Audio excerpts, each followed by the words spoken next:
Magandang araw po sa ating lahat. Nandito po ngayon tayo sa paggawaan ng wine or basi sa amin. Ito po yung proseso ng paggawa ng wine sa amin or tinatawag namin na basi na made of sugarcane. Ito po yung masin na ginagamit ngayon. Ang nagpapagana po nito is generator. Ito po siya, nililinis lang po yung tubo, tapos inipon dyan, tapos sinasalang dyan sa masin na yan. Ayan po, ito po yung proseso. Ito po.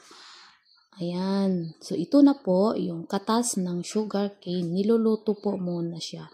Tapos, nilalagyan ng binunga or tama sa amin. Or samik sa Ilocano. Ito po yung pangpalasa ng aming basi. Pinuputo lang po ito ng maliliit. Tapos, nilalagay po dyan.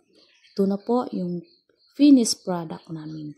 Nilalagay po sa container bago po nilalagay sa jar or gusi sa amin para po masarap siya. Salamat po!